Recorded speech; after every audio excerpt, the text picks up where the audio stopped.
Nick and Dawn Hatcheney seemed to be the ideal marriage for the church community. They were both devout from an early age. And while Nick worked as a pastor, his wife Dawn, born December 5, 1969 in Seattle, Washington, worked as a credit union loan officer. Everything appeared fine until a horrific accident altered everything. On December 26, 1997, Nick and his companions went hunting in the morning. A neighbor soon noticed smoke coming from the Hatcheneys' home in eastern Bremerton, Kitsap County, Washington, USA. Authorities were able to put out the fire, but subsequently made a grisly find inside. Dawn, Nick's 28-year-old wife, was discovered burned to death in their bed. In the room, investigators discovered a propane gas tank and a space heater. When questioned, Nick replied that they had gone to a Christmas party the night before and opened presents at home afterwards. According to him, the wrapping paper was in front of the heater, and the gift was a propane gas tank. Nick also stated that Dawn wasn't feeling well, so she took Benadryl in the middle of the night, which may have been the reason Dawn couldn't escape away. He also mentioned starting the heater before going hunting. Police originally accepted Nick's statement and declared her death an accident.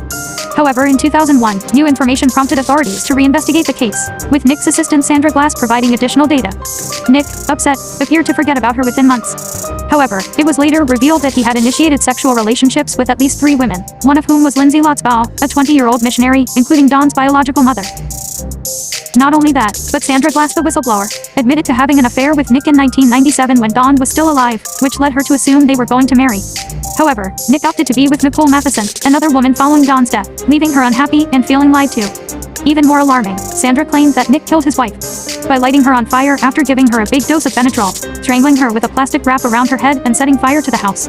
Dawn's body was later unearthed, and an examination revealed that there was no soot in her lungs, indicating that she died before the fire and that her Benadryl levels were high. In December 2002, Nick was convicted guilty of first-degree premeditated murder and condemned to life in prison without the possibility of release. However, Nick's sentence was reversed by the Supreme Court in 2007, which decided that the fire was not an aggravating circumstance in her death. As a result, in 2008, Nick Hatcheney was sentenced to another 26 years and 8 months in prison. According to prison records, Nick, 53, is still jailed at the Washington Correction Center in Shelton, Mason County. He'll be eligible for parole in 2025.